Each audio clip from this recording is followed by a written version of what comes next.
Donc quand je fais un webinar par exemple, j'aime bien décliner ce webinar en plusieurs podcasts, j'aime bien le décliner en newsletter, j'aime bien le décliner en e-book, etc. Un petit peu plus long par exemple, un podcast, vu que c'est un format de 5 à 10 minutes, j'aime bien le compiler à un e-book qui fait 20 à 30 pages où on peut aller un peu plus en profondeur. Dans le petit e-book, t'as un formulaire de contact bien évidemment, un formulaire de téléchargement qui permet après de récupérer l'adresse mail du prospect et après ça on le met dans un workflow. Sur LinkedIn, nous, ça va nous apporter une crédibilité. Quand tu te positionnes sur un domaine et que tu sais ce que tu dis, tu donnes des conseils qui sont applicables et des conseils qui sont concrets, forcément les gens vont aimer, donc ils vont s'abonner.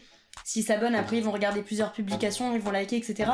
Et inconsciemment, ils vont penser à toi quand ils vont penser à l'influence, en l'occurrence pour ma part. Par exemple, si un influenceur va te recommander le vin qu'on est en train de boire, forcément t'auras plus envie de le boire que c'est la marque qui va te proposer son vin.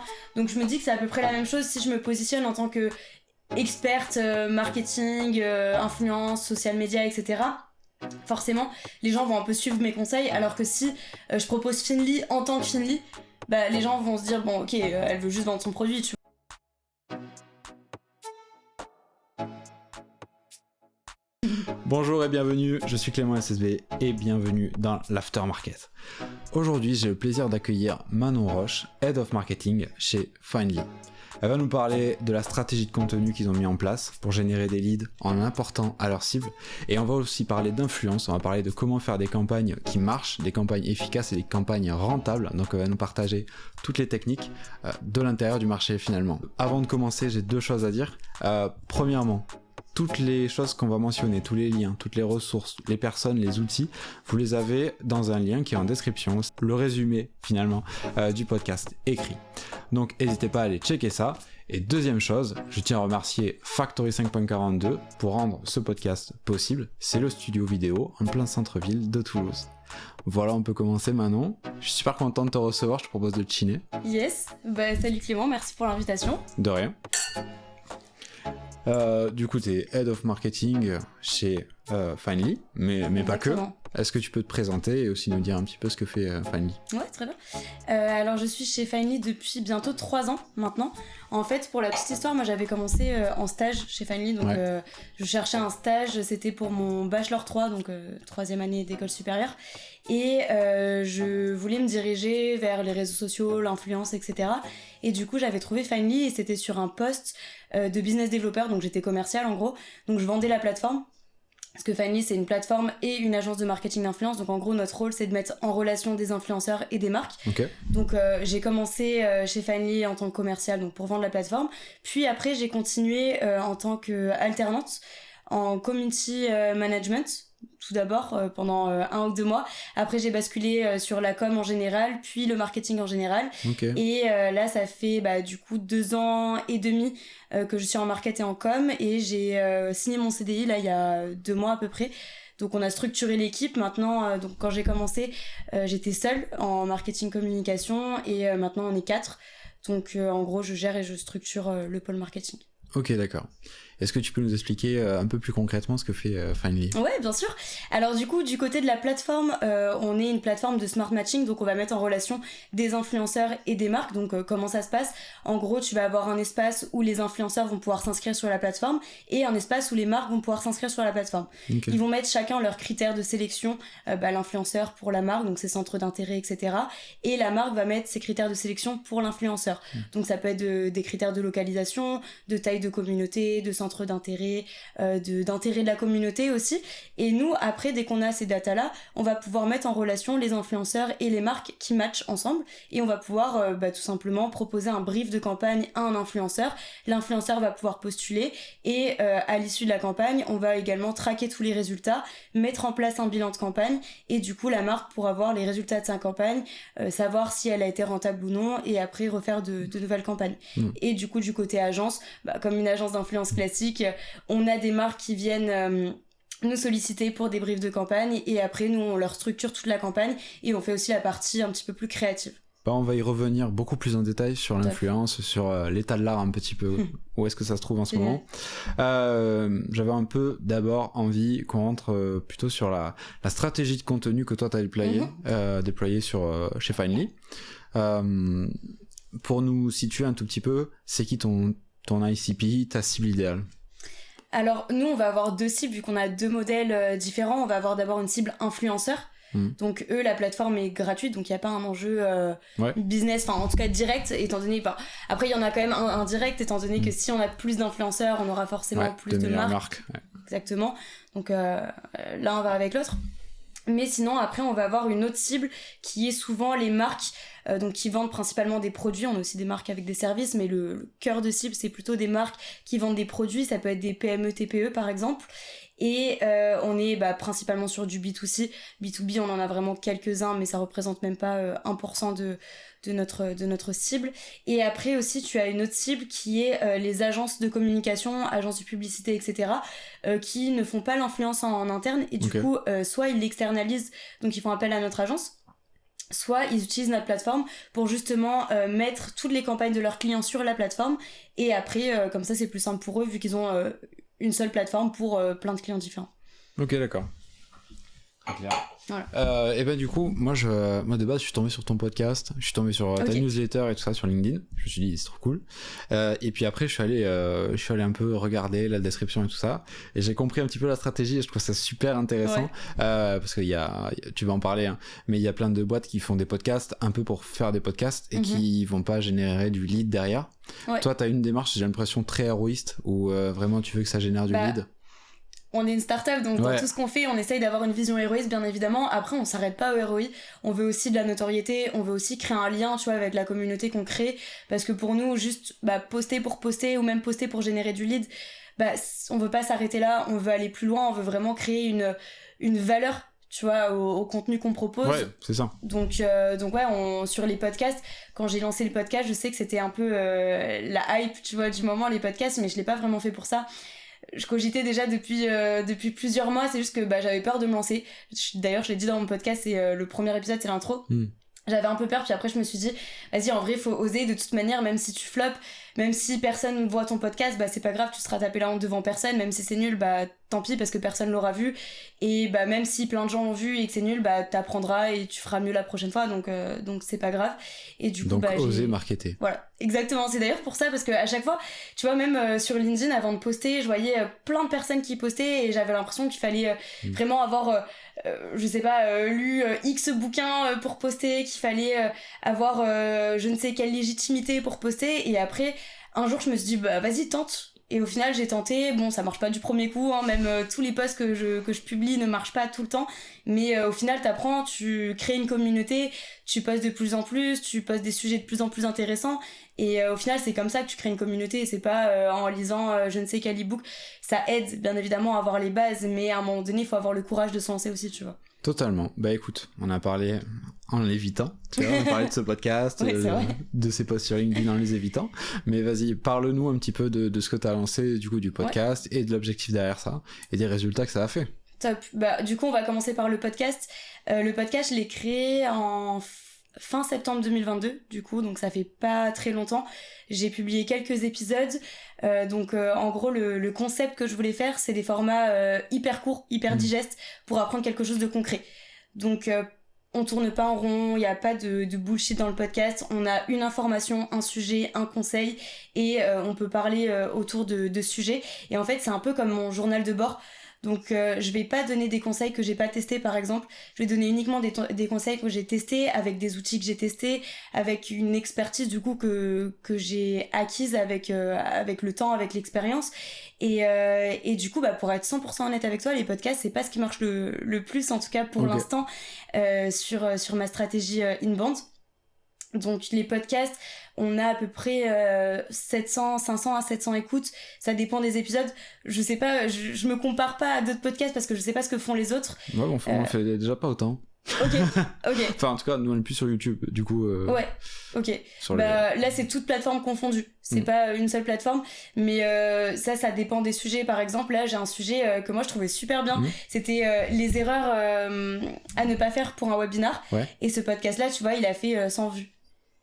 Alors que des sujets que j'aimais peut-être un peu moins bien ont fait beaucoup plus de vues. Donc, toujours ça, tu sais jamais. Voilà, ça dépend des sujets. Mais moi, je trouve, comparé à d'autres leviers qu'on a, que c'était pas quelque chose qui avait beaucoup pris, en tout cas pour l'instant. Du coup, je me suis mis un petit challenge, c'est pour le mois de décembre faire un calendrier de l'Avent, je t'en ai parlé un petit peu tout à l'heure. Ouais. Mais en gros, le but, c'est de publier un podcast par jour avec un conseil par jour. Donc, c'est un jour, un podcast, un conseil. Et là, je pense que ça va prendre un petit peu plus parce que forcément, t'as cet engouement de tous les jours avoir un rendez-vous précis avec ta communauté.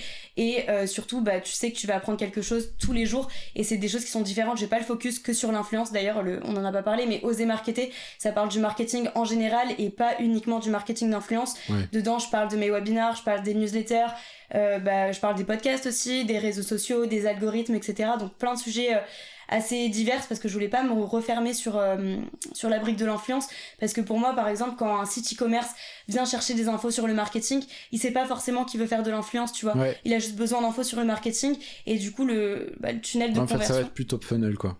Exactement. Et ensuite, tu vas leur parler d'influence, tu vas les évangéliser par la suite. Exactement. Donc ça, c'était ma stratégie que j'ai un peu rapidement pensée. Et après le podcast, vu que je viens de le commencer, je fais un petit peu d'A/B testing et je vois ce qui fonctionne le mieux. Ok. Pour se donner un ordre d'idée, à peu près, ça te prend combien de temps par épisode? Tu fais des épisodes de combien de temps? T'as quel matos? Alors, moi, je fais des épisodes qui sont hyper courts.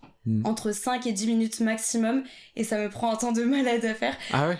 Ouais, parce que je viens de commencer, je suis pas hyper douée en post-prod, j'ai essayé plein de trucs, par exemple les sound effects, etc. Okay. J'ai essayé d'en mettre, c'est nul, vraiment c'est nul. Okay. T'écoutes mes premiers podcasts et les derniers, tu vois une large différence.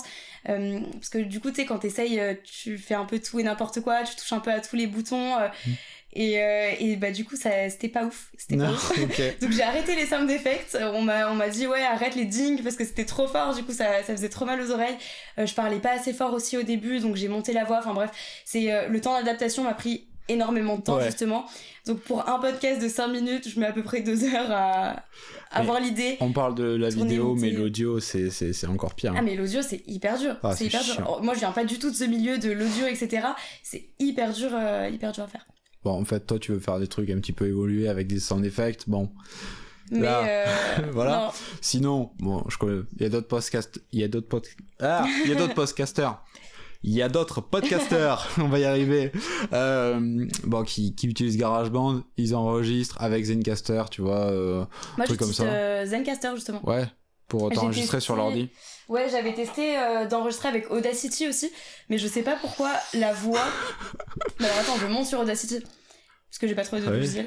Mais du coup, j'avais testé d'enregistrer sur Audacity et la voix était tellement basse et tellement modifiée, je m'écoutais et c'était pas du tout ma voix, donc c'était trop bizarre. Du coup, j'ai arrêté et j'ai fait sur Zencastr, je crois. Zencastr, pardon.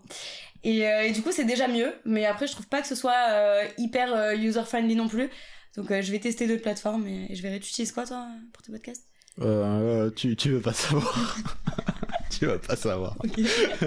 Non, il y a de l'Audacity. Après, c'est hyper technique parce que en gros, rien que là, tu vois, en fait, l'audio ça s'entendra pas, mais on a des ventilateurs derrière. Et en gros, on va faire une séquence de blanc après. Et en fait, on va utiliser cette séquence de blanc. On va pas parler pour enregistrer le bruit ambiant. Ensuite, le soustraire via Audacity. Ensuite, on va passer dans Logic Pro pour enlever le résidu. Et ensuite, ça, c'est juste pour le son. Ensuite, on fera un sound design dans DaVinci. Et voilà. C'est un logiciel de montage. Voilà. C'est celui qu'on utilise parce que c'est le même que le matos. Enfin, c'est la même marque que le matos. Mais voilà, t'es quand même beaucoup plus évolué que mais moi. parce qu'il y a de la vidéo et il y a tout un setup. Ouais, pas tellement, mais on a voulu. Directement mettre la barre très haute. Quoi? Oui, alors en même temps, voilà, Factory 5.42, ils ont un studio et c'est leur métier. Du coup, c'est quand même beaucoup plus facile quand on a des pros avec nous. Tu m'étonnes. C'est vrai que moi je suis toute seule aussi pour faire les podcasts, donc c'est aussi plus dur parce que forcément tu fais ton sujet toute seule. Après, tu enregistres, tu montes et t'as pas vraiment d'autres points de vue. Ça se trouve, tu fais de la merde, mais tu le sais pas, tu vois. Donc, c'est bien aussi de travailler avec plusieurs personnes pour que les gens puissent te dire, là, c'est peut-être mieux ça, ou comme ça. Après, toi, sur le format interview, ça va, je pense. Mais moi, vu que c'est des formats conseils où je suis seule à parler, j'ai pas d'interlocuteur, des fois, je peux prendre une ligne directrice qui n'est pas forcément la bonne et je me rends compte après avoir monté le podcast et du coup, après, je le retourne, je me dis non, en fait, c'est nul, tu vois. Ouais, écoute, bon. Du coup, c'est assez long. De toute façon, bon. C'est la préparation et puis ensuite tu pourrais en vrai le faire à l'iPhone. C'est vrai. Avec un petit micro, déjà. On a pris du matos. En gros, nous, on a un grand open space, on a quelques salles de réunion, mais les salles, elles sont pas hyper insonorisées. Ah oui, alors non. Donc du coup, tu sais, j'ai acheté le truc en mousse, là. Donc ça, c'est pas mal. Après, on a pris un micro, je pense que c'est première gamme de prix, mais qui fonctionne super bien. Je connais plus la marque, mais franchement, il est top. Okay. Et après, je fais avec mon ordi, et voilà. Ok, d'accord. Bon, ça c'est pour le podcast du coup, et après tu fais chaque épisode de podcast en rapport avec un contenu téléchargeable que tu as. Ouais. Ou que tu crées, c'est ça ? C'est ça. En gros, j'aime bien faire du cross-canal.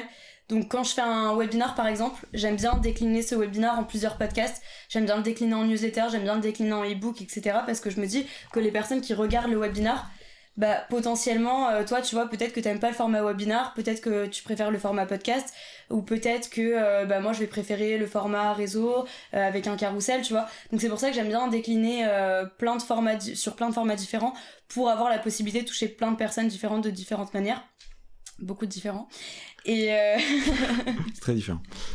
Et bref, tout ça pour dire que oui, j'essaye à chaque fois de donner des ressources qui peuvent permettre d'aller un petit peu plus loin. Par exemple, un podcast, vu que c'est un format de 5 à 10 minutes, j'aime bien le compiler à un e-book qui fait 20 à 30 pages, où on peut aller un peu plus en profondeur si on a envie d'en savoir plus sur le sujet. Ouais, et puis toi, ça te permet de capter le lead et puis de faire des actions marketing après derrière. Oui, c'est vrai que je l'ai pas dit, mais souvent, dans le petit e-book, t'as un formulaire de contact, bien évidemment, un formulaire de téléchargement qui permet après de récupérer l'adresse mail du prospect, et après ça, on le met dans un workflow. Donc c'est pas un workflow commercial, c'est vraiment un workflow de contenu inbound. Trop cool. Où on redonne du nouveau contenu, etc. Parce que moi, je reçois pas mal de workflows commerciaux, et en vrai j'en ai marre qu'on me propose des rendez-vous, qu'on me propose des outils, etc. Je pense que si je suis pas encore à ce stade du funnel, si je suis pas encore prêt à acheter, j'ai pas envie qu'on me propose des coachs, j'ai envie qu'on me propose d'autres documents pour continuer à tout simplement à connaître le secteur, à créer une expertise, et une fois que j'aurai choisi moi de passer à l'étape supérieure, je voudrais prendre un rendez-vous. Mais je pense que du coup c'est ce que j'ai essayé de faire, en tout cas avec les workflows, c'est d'essayer d'être le moins intrusif possible, envoyer que 3 mails. C'est un workflow quand même qui est super court. Donc premier mail, on a le contenu. Deuxième mail, on demande ce que la personne a pensé du contenu, si elle a des questions, etc. On lui renvoie un deuxième contenu un peu plus complet. Et troisième mail, on lui dit en gros qu'on va clôturer l'échange. Est-ce qu'elle a des questions ? On lui offre un contenu et après on lui propose de tester la plateforme. Mais c'est vraiment pas commercial. Ouais, ok. Donc c'est assez light en fait. Ouais, c'est hyper light. Et ça fonctionne quand même assez bien. Parce que du coup, en tout cas en taux de réponse, j'ai à peu près 30% de réponse. Donc je sais pas, pareil, je sais pas comparer, vu que c'est mon premier workflow, j'en ai pas fait d'autres. Enfin si, j'ai fait plusieurs tests, mais en tout cas c'est celui qui marche le mieux. En taux d'ouverture, on est sur du 80%, donc je trouve que c'est quand même énorme. C'est excellent, ouais, c'est énorme. Et après en taux de réponse, premier mail, on est à 50-60%, et dernier mail, on est quand même à 30%, donc c'est pas mal, je pense. Souvent il y a des réponses, surtout sur les derniers mails, ouais. Ça on se rend pas compte, mais ça vaut le coup de prolonger les séquences sur parce que beaucoup des réponses vont se faire sur deuxième, troisième, dernier mail, quoi. C'est surtout le dernier mail, quand tu dis je vais clôturer les échanges. Moi j'ai souvent des personnes qui disent j'ai pas vraiment eu le temps de prendre encore connaissance du contenu, est-ce que tu peux me laisser encore un peu de temps avant de clôturer les échanges, etc. Donc du coup je continue à échanger avec eux, j'essaye de savoir où est-ce qu'ils en sont dans leur stratégie d'influence, on en parle. Ce qui est bien, je trouve, dans la stratégie inbound aussi, c'est qu'on prend le temps de parler aux prospects et on prend le temps de savoir où est-ce qu'ils en sont, qu'est-ce qu'ils souhaitent, alors que tu vois, dans l'outbound, j'aime bien aussi l'outbound, mais dans l'outbound on shoot des campagnes de mail, et au final on s'en fiche un peu entre guillemets de où est-ce que le prospect en est, on prend pas le temps, tu vois, de créer un lien avec des petits justement des petits events, event-based marketing, où tu vas aller chercher des signaux. Ça justement on va en parler dans un prochain épisode de podcast avec quelqu'un que vous connaissez sûrement, mais où on va aller très très en détail sur comment justement choper ces prospects vraiment au bon moment, avec des signaux très particuliers. Restez abonnés. Mais oui, en effet, il y a des gens qui le font de façon totalement bourrin. La plupart des mails qu'on reçoit sont totalement bourrins, à peine personnalisés, et du coup, c'est vrai que ton approche est beaucoup plus quali là-dessus, parce que les gens viennent à toi et te disent même « Attends !» avant d'arrêter de m'envoyer des mails. Bah, moi, les mails, par exemple, outbound que je reçois et que je trouve moi, dès que je vois ça, je mets directement dans la poubelle. Tu vois, c'est quand tu fais un scrapping, par exemple, sur LinkedIn et que t'as le nom de l'entreprise. Bonjour, vous êtes bien Manon, Head of Marketing de chez Finly, plateforme et agence d'influence. Avec l'emoji. Voilà, c'est ça, tu vois, avec le petit tiré, etc. Et moi, je mets directement dans la poubelle parce que je sais que c'est un mail automatisé. J'ai rien contre les mails automatisés, j'en fais moi-même. Mais je trouve généralement que le contenu est pas hyper intéressant et va pas m'apporter quelque chose. Et généralement, quand j'ai besoin d'un outil, je le sais, du coup, je vais faire un benchmark sur cet outil. Donc, j'ai pas vraiment besoin, en tout cas, je suis pas vraiment la cible pour ce genre d'email. Alors que, par exemple, un email un peu plus friendly, qui me dit oui, j'ai vu ton dernier contenu, ou j'ai vu un peu l'approche que t'as fait, tu vois. Je trouve que ça marche beaucoup plus et t'as un meilleur taux de réponse que sur les mails automatisés, mais mal automatisés. Ouais, c'est ça, ouais. Bah ouais, tu vas te renseigner un petit peu sur ce que fait la personne, et puis tu lui parles de ça, tu lui expliques pourquoi est-ce que tu veux entrer en contact, ouais, voilà. Mais encore une fois, c'est automatisable. Voilà. On en parlera, justement. Très bien. Ben justement, on parle d'outils. Ouais. Et du coup, qu'est-ce que tu utilises pour automatiser un petit peu ces workflows-là ? Alors, déjà, je fais de la prospection sur LinkedIn. Pareil, moi, je fais pas de la prospection commerciale, je fais de la prospection pour mes contenus inbound. Donc, je fais de la prospection pour mes webinars, je fais de la prospection pour les e-books. Et je fais de la prospection aussi pour inscription newsletter ou event, etc. Je fais pas trop de la prospection pour faire tester la plateforme ou pour prendre des rendez-vous. Ça, c'est plus les commerciaux qui le font. Et notre gros hacker, Louis. Moi, je fais pas trop ça. Et du coup, je le fais sur Wallaxy. Ok. Et ce que je trouve bien, c'est que justement, je peux créer un lien avec les gens parce que une fois que je leur propose le webinar, après, j'ai souvent des réponses, merci, je me suis inscrit, etc. Et après, je continue la conversation. Donc, je m'arrête pas à l'automatisation de base, je continue. Et toi, tu fais quoi ? Et toi, t'en es où dans ta strat ? C'est quoi tes enjeux du moment ? Tu vois, genre vraiment créer un lien avec la personne. Comme ça, bah déjà, elle va beaucoup plus se souvenir de toi. Parce qu'elle va se dire, ok, j'ai discuté avec cette personne, j'ai pas reçu un message, j'ai discuté avec cette personne. Donc ça, je trouve que ça crée une relation un petit peu plus forte. Et en plus de ça, tu peux vraiment connaître les besoins de ton prospect et pouvoir lui donner un contenu qui serait potentiellement intéressant pour lui, le renvoyer du coup vers un commercial si jamais tu penses qu'il est chaud, et après le mettre dans ta base de données et le nurturer un petit peu. Okay, donc ça, c'est pour LinkedIn. Après, j'utilise ActiveCampaign, mais je suis pas hyper satisfaite de la plateforme pour faire mes workflows et tout ça, c'est de l'email. Exactement. Ok, d'accord. Et sur LinkedIn, tu vas identifier comment les personnes que tu vas pousser sur ton webinar ? Alors ça dépend. En gros, il y a plein de sujets dans ce sujet, j'aime bien. En gros, sur LinkedIn, je vais prendre par exemple des mots-clés influence. Ouais. Donc ça, basique, sur la barre de recherche, je tape influence, je les mets dans une liste et après je leur propose un guide sur influence par exemple. Je fais pareil sur les réseaux sociaux, par exemple, je vais prendre des CM, Community Manager, je vais les mettre dans une séquence Wallaxy et je vais leur proposer un guide sur les dernières tendances Instagram par exemple. Ok. Donc ça, je fais ça. Attends, tu tapes influence, mais du coup ça c'est les gens qui vont déjà taffer dans l'influence, non ? Ouais, mais souvent les head of influence ou les personnes... Ah oui, d'accord, ok, oui. Voilà, ouais, donc souvent ils ont besoin d'outils... Ça arrive au cerveau là. C'est notre type. Souvent ils ont besoin d'outils justement comme Finly pour automatiser un petit peu leur marketing d'influence. Et après, sinon, aussi, ce qu'on fait, c'est qu'on crée des événements sur LinkedIn. Et sur ces événements, on arrive à avoir pas mal de participants. En moyenne, on a entre 1000 et 1500. Donc, c'est pas mal. Et en gros, après, ces personnes, je les mets dans une liste. Et je les invite, pour t'expliquer tout en détail la stratégie, nos webinars, on les fait sur Livestorm. Ouais. Sauf que sur Livestorm, t'as pas moyen, comme par exemple sur Webikio, d'avoir cette prospection qu'ils font pour nous. Donc c'est trop bien ça. Voilà, Webikio c'est vraiment pas mal comme plateforme. Livestorm c'est pas mal aussi, mais c'est un petit peu en dessous quand même en termes de fonctionnalité. Ouais. C'est moins cher aussi, quoique ils ont quand même bien augmenté leurs tarifs. Nous on change, on va aller sur Webikio là. et bref, et du coup on galère un petit peu à trouver des inscrits, il faut qu'on les trouve nous-mêmes, alors que Webikio, eux te proposent directement d'envoyer des newsletters à leurs contacts, etc. Donc ça te prend moins de temps. Bref, pour en revenir à LinkedIn, donc on crée un événement LinkedIn sur le webinar, mais on fait pas notre webinar sur LinkedIn parce qu'on trouve que la plateforme est un petit peu mal faite pour l'instant. J'ai déjà testé, mais c'est pas ouf. Il faut que tu prennes une plateforme externe, comme par exemple Restream. Et une fois que tu as fait cette plateforme, il faut que tu la linkes à ton event. Et après, il y a un peu des galères, il y a une latence de 7 à 10 secondes entre ton event et l'image tout simplement, avec les commentaires et tout, donc ça, c'est un petit peu relou. Et du coup, donc on crée cet événement LinkedIn, On invite nos communautés, donc chaque personne invite les communautés, etc. Et après, moi, je mets une séquence Wallaxy pour dire merci ta préinscription. Si tu souhaites participer au live, tu peux finaliser ton inscription et là, j'envoie le lien Livestorm. Donc, en gros, l'événement LinkedIn nous permet tout simplement de toucher des personnes et après, on les transforme sur Livestorm. D'accord, ça marche. Voilà. C'est intelligent ça.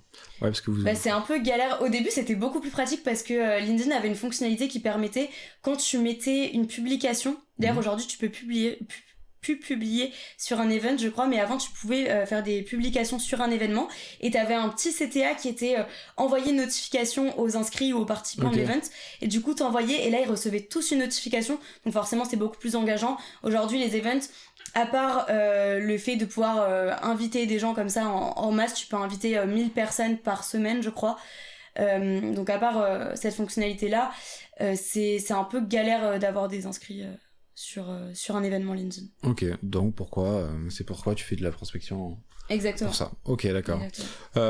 Donc scénario automatisé, ok. Tu utilises des faux comptes pour ça ou tu fais avec le tien à la mano Je le fais avec le mien.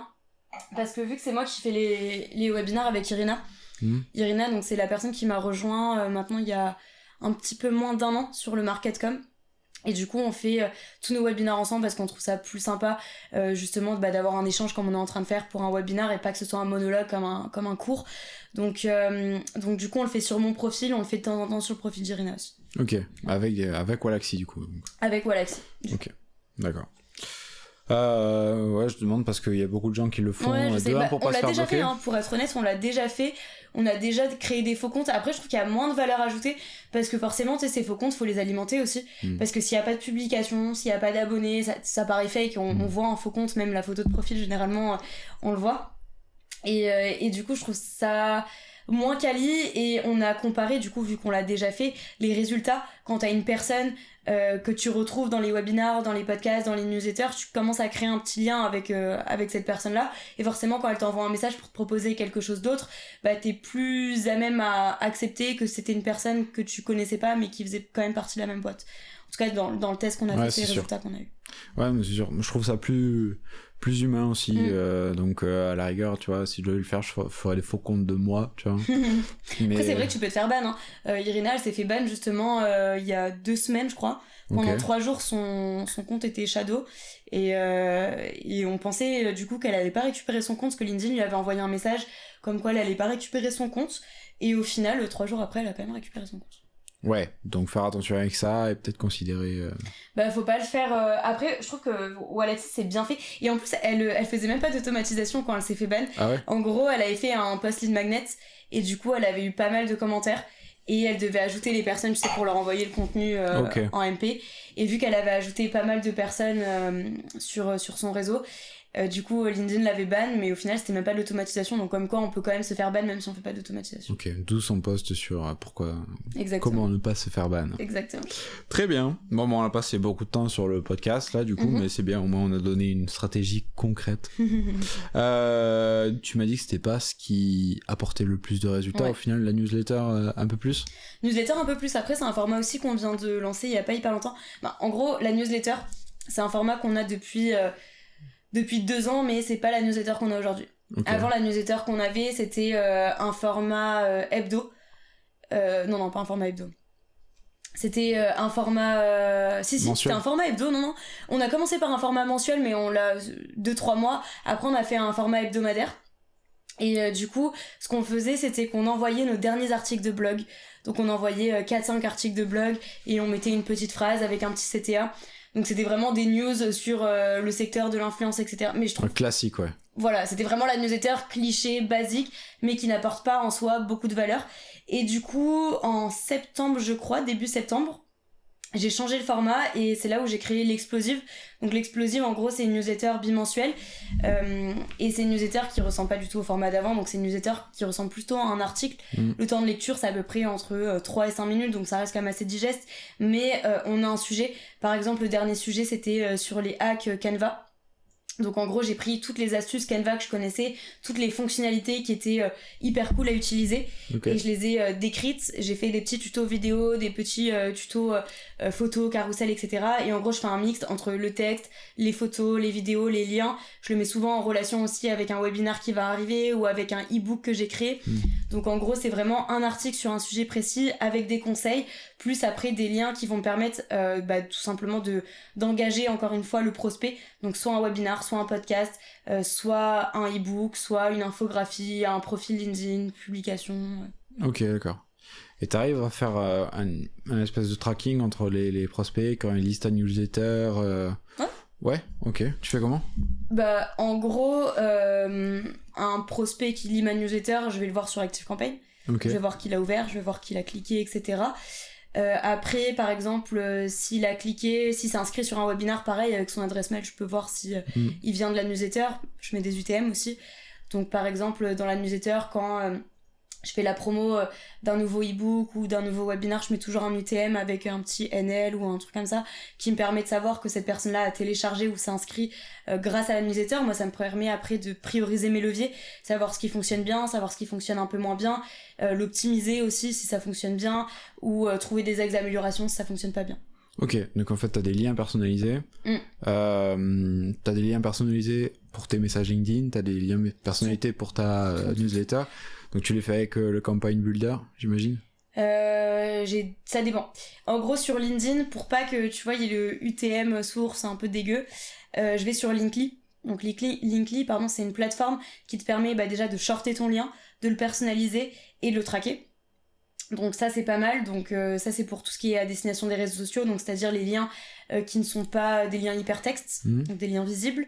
Je fais comme ça. Et sinon après pour les liens hypertextes, je tape générateur UTM, je prends UTM Builder, je crois, c'est un truc comme ça. Une campagne Builder, un truc comme ça. Voilà, le premier de la liste. Ouais, voilà. Je prends celui-là, il fonctionne très bien. Et, le fond comme ça là. Mais ce qui est pas mal aussi sur Linkly, c'est que tu peux voir le nombre de clics et tout sur ton lien.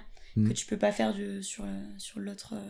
Après, c'est Google Analytics direct. Ouais. Un peu plus compliqué. Ouais. Ok, donc Linkly, pas mal. Linkly, ouais. Linkly est vraiment top. Je crois qu'ils ont un free trial aussi.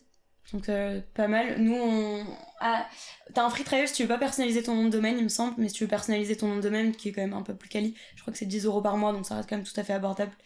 Donc, voilà. Ok, et donc tu te retrouves avec les données d'ActiveCampaign qui te dit qui est chaud sur tes emails, tu te retrouves avec tes webinars, les inscrits et les clics sur Linkly. Ouais. Ça fait beaucoup de choses, beaucoup de données. Où est-ce que tu centralises tout ça, j'imagine, pour faire le scoring Après j'ai un gros Excel. Ouais, ok, d'accord. Un gros Excel avec toute ma data, vu que c'est plein d'outils différents. Malheureusement aujourd'hui on reste une startup, donc tu vois on n'a pas les budgets de prendre un HubSpot ou d'autres outils comme ça. Donc c'est faisable. Donc ouais, c'est faisable. On a en gros un gros Excel avec tous nos KPIs sur chaque levier. On a des objectifs aussi pour chaque mois. Et après, on met ce qu'on a fait. Donc le résultat de chaque mois, on voit en fonction. Et on veut pas juste avoir des résultats, enfin des chiffres pour avoir des chiffres. On veut utiliser cette data. Et du coup, par exemple, imaginons newsletter. On voit que le taux d'ouverture a baissé, on va regarder si on n'est pas tombé dans les spams, on va regarder si l'objet du mail n'était pas un peu moins bien que les autres, si on a moins de clics, on va regarder si le CTA était bien opti, s'il était bien au bon endroit, etc. Donc en gros, on va utiliser la data qu'on a pour avoir de meilleurs résultats. Ok, d'accord. Ouais. Bon, très clair. Eh ben écoute, super. À la rigueur, si tu veux nous mettre un petit screen de ton tableau de KPI pour voir un peu... grave. Commencer j'en ai un en plus là. J'en ai un téléchargeable, donc si tu veux le mettre en commentaire ou autre. De ouf, oui, complètement. Super. Du coup, ces choses-là, on va pas forcément parler de LinkedIn parce que là, sinon, on en a pour déjà qu'on en est à un tiers. Mais ça vous a apporté beaucoup de notoriété. Tu arrives à le quantifier un petit peu ou pas? Alors sur LinkedIn, nous, on n'a pas vraiment une stratégie de générer des leads, bien évidemment, ça reste quand même un objectif, mais on veut d'abord apporter une expertise. Ouais. Donc on veut vraiment se positionner en tant qu'expert influence, expert social media, etc. Parce que nous, tout simplement, ça va nous apporter une crédibilité. Forcément, quand tu te positionnes sur un domaine et que tu sais ce que tu dis, tu donnes des conseils qui sont applicables et des conseils qui sont concrets, forcément les gens vont aimer, donc ils vont s'abonner. s'ils s'abonnent, après ils vont regarder plusieurs publications, ils vont liker, etc. Et inconsciemment, ils vont penser à toi quand ils vont penser à l'influence, en l'occurrence pour ma part. Donc c'est un peu être le top of mind de l'influence, même s'il y a énormément d'autres boîtes qui le font et qui le font très bien d'ailleurs sur LinkedIn. Mais je pense qu'il y a de la place pour tout le monde, pour tous les créateurs de LinkedIn, et on a tous un point de vue un peu différent. Moi j'essaye d'apporter une expertise sur l'influence, mais surtout montrer les erreurs que j'ai faites, parce que je pense qu'on apprend beaucoup avec les erreurs des gens et ça nous permet de pas les reproduire. Donc à chaque fois par exemple que je fais une erreur, que ce soit au niveau du webinar ou où j'ai une petite coquille, que ce soit au niveau des campagnes d'influence aussi, quand je rate quelque chose ou quoi, j'hésite pas à faire un post, parce que je me dis, si moi j'ai fait l'erreur, il y a forcément quelqu'un d'autre qui a fait l'erreur ou qui va peut-être faire cette erreur, donc si je peux l'empêcher de la faire ou l'aider à faire quelque chose de mieux, j'essaye de le faire. Donc d'abord on a ce rôle un petit peu d'expertise, de conseil. Après on a forcément un rôle de lead gen, tu vois. Donc on fait tous un peu de personal branding dans la boîte. Chez Finly, ça génère des leads, c'est pas notre levier qui génère le plus de leads aujourd'hui, mais ça génère quand même une trentaine de leads par mois, donc ce qui n'est pas négligeable non plus. Après nous, c'est pas notre objectif premier. Ok, d'accord. Ouais. Bah justement, tu parles de personal branding. Je trouve il y a un truc que je trouve super intéressant, c'est qu'en fait, ton podcast et ta newsletter, attends. Voilà. Ton podcast et ta newsletter, ils sont pas, c'est pas le podcast de Finly. C'est Oser Marketer par Manon Rock. De Finly. De Finly. Voilà. Et pareil pour la newsletter. Y a ta tête en gros et. Bah, en vrai, ça c'est aussi une stratégie, hein, pour être 100% honnête, parce que je sais que ce qui provient d'une marque marche moins bien. Tout simplement. Bah, c'est comme l'influence, tu vois. L'influence, moi je trouve que ça m'aide beaucoup aussi à structurer un peu la stratégie inbound qu'on va faire, parce que un influenceur a plus de crédibilité qu'une marque quand elle parle d'un produit. Tu vois, par exemple, si un influenceur va te recommander le vin qu'on est en train de boire, forcément t'auras plus envie de le boire que c'est la marque qui va te proposer son vin. Donc je me dis que c'est à peu près la même chose si je me positionne en tant que experte marketing, influence, social media, etc. Forcément, les gens vont un peu suivre mes conseils, alors que si je propose Finly en tant que Finly, les gens vont se dire, bon, ok, elle veut juste vendre son produit, tu vois. Alors que moi, au-delà de ça, je veux d'abord vendre le secteur de l'influence, montrer pourquoi il faut faire de l'influence, pourquoi il faut le faire de telle manière, pourquoi il faut le faire de manière responsable, éthique, etc. Et ce qu'il ne faut pas faire aussi.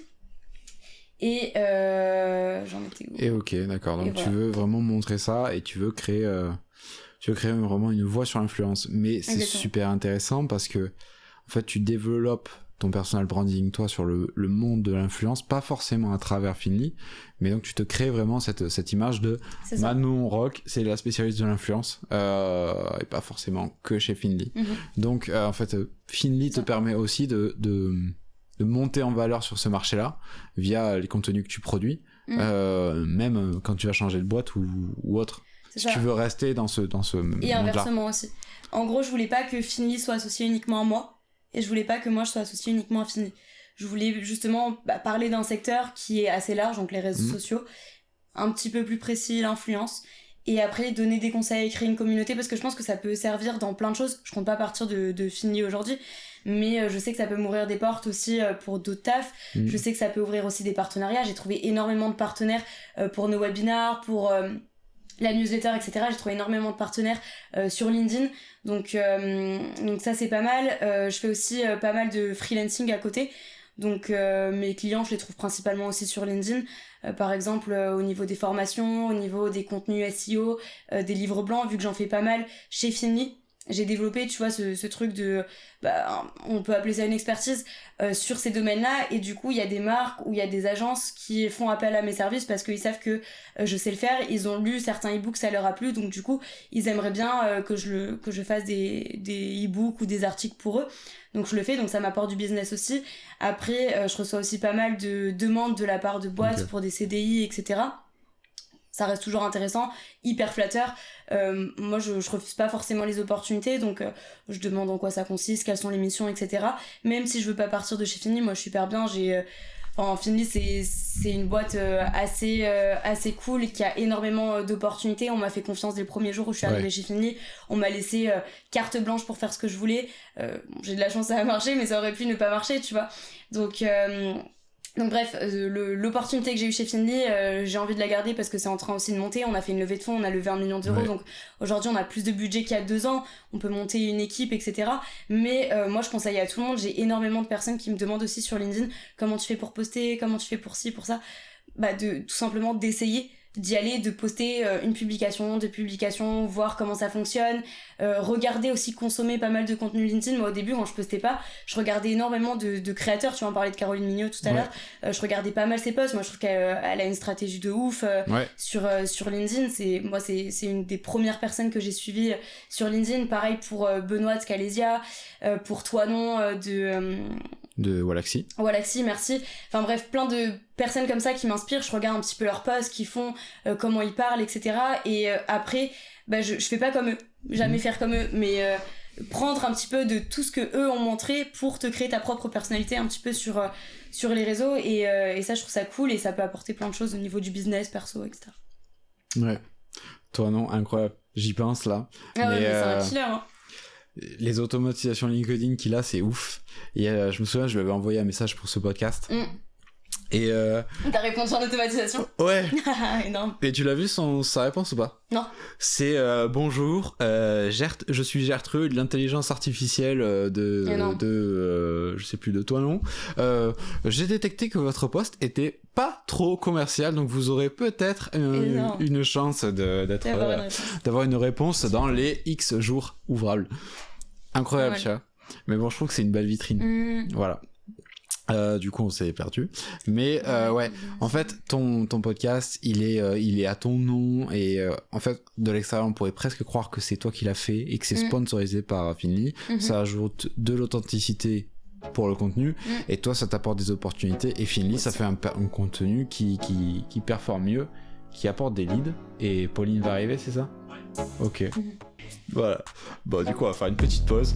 Tu peux prendre un influenceur qui est spécialisé là-dedans, et il va pouvoir tout simplement toucher une cible de personnes ultra qualifiées. Alors que toi tu mettrais peut-être plus longtemps par un autre levier à toucher cette cible-là. Donc c'est un levier qui est hyper performant, mais encore faut-il, tu vois, bien cibler les influenceurs, parce qu'il faut qu'il y ait une adéquation marque-influenceur. Et après il faut aussi que la marque ait optimisé tout ce qui est site web, parce que l'influenceur a beau faire la meilleure campagne du monde, si le site web est pas optimisé, si le site web a pas une bonne conversion derrière, l'influenceur il peut pas tout faire non plus, tu vois.